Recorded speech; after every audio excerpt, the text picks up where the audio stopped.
இப்போ எல்லா விஷயங்களுக்குள்ளும் அரசியல் கோணமும் இருக்கலாம் அல்லது சாதாரண நிகழ்வாகவும் இருக்கலாம். இப்போ மோடி, ராகுல், விஜய்ன்ற இடத்தில் ரவீந்திரன் துரைசாமி அவர்கள் சொல்வது கிட்டத்தட்ட ராகுல் பேர வலிமையை விஜய் உயர்த்துறார், அதனால மோடி கோமா அட்டாக் பண்றாருன்ற ஒன்றும், பராசக்தி குழுவினரை சந்திச்சதன் பின்னணியில் அதற்குள்ளும் ஒரு காங்கிரஸ் எதிர்ப்பு இருக்குன்னு அவர் சொல்றாரு. நீங்க எப்படி இந்த நிகழ்வு எல்லாம் பொருத்தி பார்க்குறீங்க? இந்த ட்ரையாங்கிள் இருக்குல்ல, இந்த ட்ரையாங்கிள் வந்து தமிழ்நாடு பாலிடிக்ஸில் ஒரு முக்கியமான ட்ரையாங்கிள். மோடி, ராகுல், விஜய். ஓகே, விஜய் வந்து இன்னும் அன்டெஸ்டடாக இருக்காரு, நிரூபிக்கலை. ஆனால் இன்னைக்கு அரசியல் அவரை சுற்றி தான் போயிட்டுருக்கு. அதான் மையம், அவரை சுற்றி தான் போயிட்டுருக்கு. எல்லாருமே அவரை வச்சு தான் டிமாண்ட் ஏற்றுறாங்க. அவர் கூட சேர்றதை காமிச்சு தான் அவர் கூட்டணிக்கு ஒரு ஆப்ஷனாக எல்லாருக்கும் இருக்கார். நிறைய பேர் வந்து விஜய்க்கு ஒன்றும் இல்லைன்றாங்க. ஆனால் விஜய் வந்து இன்னைக்கு சென்டர் பாயிண்டாக வந்துட்டார் தமிழ்நாடு பாலிடிக்ஸில். தவிர்க்க முடியாத ஒரு சக்தியாக இருக்கான்னு சொல்ல முடியாது, தவிர்க்க முடியாத ஒரு இடத்துல இருக்கார். அதனால் நம்ம அதை தவிர்த்துட்டு நம்ம இன்னைக்கு அரசியலை, தமிழ்நாட்டு அரசியலை நம்ம பேச முடியாது. அதனால் அவருக்கு பெரிய செல்வாக்கு இருக்குது, அவர் ஆட்சிக்கு வந்துடுவார், அந்த ஆங்கிளுக்கு நான் போவே இல்லை. பட் ஒரு ஒரு ஒரு வல்னரபிள் பிளேஸில் உட்காந்துருக்கார். அவர் செல்வாக்கு மிக்க நடிகராகவும் இருக்கார். ஸோ அதனால் வந்து இப்போ அவருக்கு வர பிரச்சனைகள் வந்து உலகத்துக்கே வர பிரச்சனைகள் மாதிரி பேசப்படுது. ஆக்சுவலாக ஜனநாயகத்துக்கு வர பிரச்சனைகள் எல்லாரும் பேசுகிறாங்க, அவரை தவிர எல்லாரும் பேசுகிறாங்க. அவர் வசாமல் வாயமொழியின் கம்மல் இருக்கார். சிபிஐ இன்கொயரி பற்றி எல்லாரும் பேசுகிறாங்க, அவர் வாயமொழியின் கம்மல் இருக்கார். எதை பற்றியும் பேசுறதில்ல. அவர் ஆன்டி மோடின்னு எல்லாரும் சொல்கிறாங்க. அவர் ஆன்டி மோடியே கிடையாது.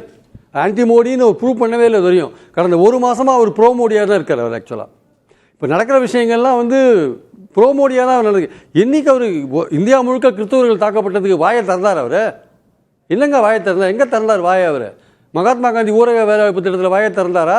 புதுச்சேரி கவர்மெண்ட், பிஜேபி கவர்மெண்ட்டுக்கு அங்கே போய் சர்டிஃபிகேட் கொடுத்துருந்தார், நல்லா இருக்குன்னு கவர்மெண்ட்டு. அங்கே வந்து பாஜக கூட்டணியில் இருக்குது. அப்புறம் வந்து பார்த்தீங்கன்னா வந்து திருப்பரங்குன்ற மத அரசியலுக்கு என்ன பண்ணார்?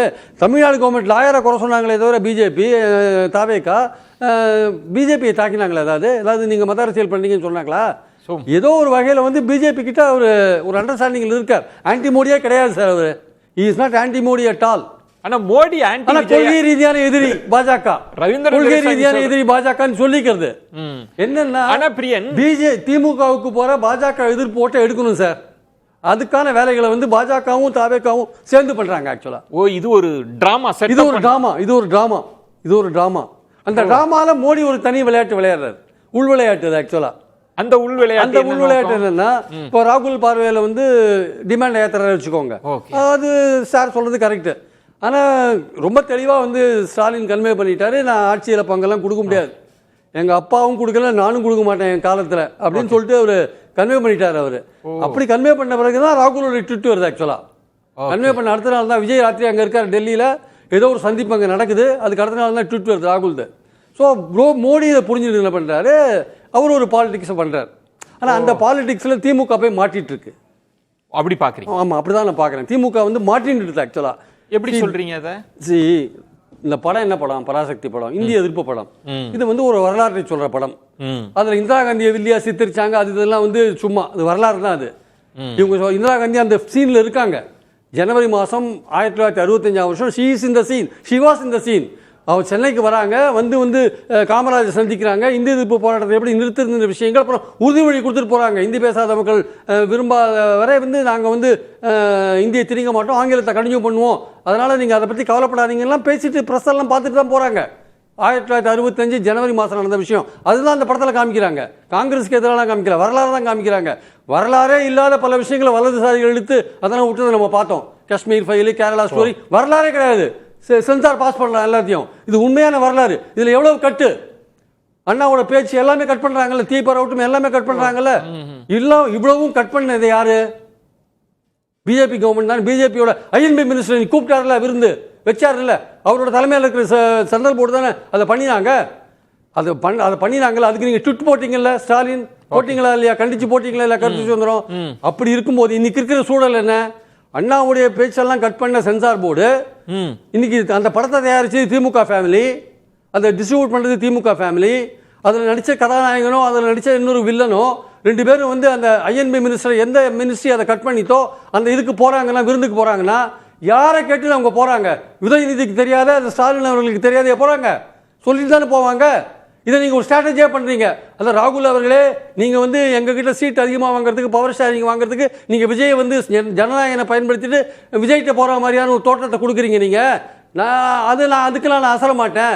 நான் பண்ற வேலையை பாருங்க, எங்க ஆட்கள் பாருங்க, பராசக்தி குரூப் அங்க போகுது, மோடிட்ட போகுது அப்படின்னு நீங்க ஒரு விளையாட்டை காமிக்கிறீங்க. ஐயா ஸ்டாலின் அவர்களே, நீங்கள் ஆபத்தான விளையாட்டை விளையாடுகிறீர்கள்.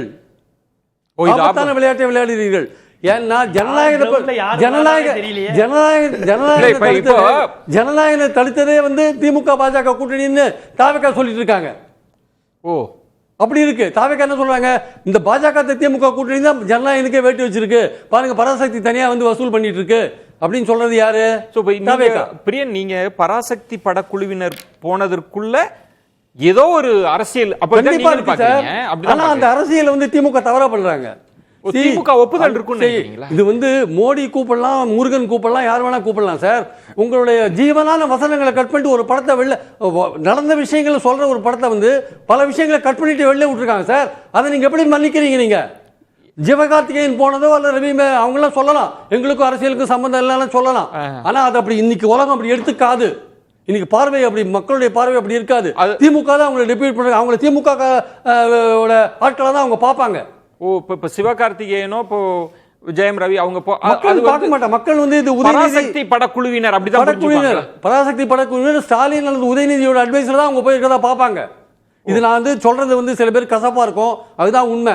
நீங்க வந்து ராகுல வந்து அவருக்கு ஒரு விளையாட்டு காமிக்கணும் நீங்க இந்த விஷயத்தை பண்ணீங்கன்னா நாளைக்கு திமுக தாவேகா கூட்டணி சொல்லுவாங்க, நாங்க அன்னைக்கே சொன்னோம் பாஜகவுக்கும் திமுகவுக்கும் ஒரு கள்ள கூட்டணி இருக்குன்னு சொன்னோம், அது பாருங்க இன்னைக்கு ப்ரூவ் ஆயிட்டு பாருங்க, பராசக்தி திரைப்படத்துக்கு போயிருக்காரு பாருங்க அப்படின்னு சொன்னா என்ன நோக்கம்? அல்டிமேட்டா மோடிக்கு என்னன்னா திமுகவுக்கு போற பாஜக எதிர்ப்பு ஓட்டு எடுக்கணும். பாஜக தான் விஜய் எதிர்க்குது, பாஜக தான் விஜய் ஹராஸ் பண்ணுது, அப்ப நம்ம ஓட்டெல்லாம் திமுக திருப்பி பாஜக தாவேக்காக்கு போடுங்கப்பா அப்படின்ற எண்ணத்தை கொண்டதுக்காக தான் மோடி இந்த விஷயத்தை பண்றார், முருகன் இந்த விஷயத்தை பண்றார். அது தெரியாத ஸ்டாலின் உதயநிதியும் இவரை உள்ள அமைச்சிருக்காங்க.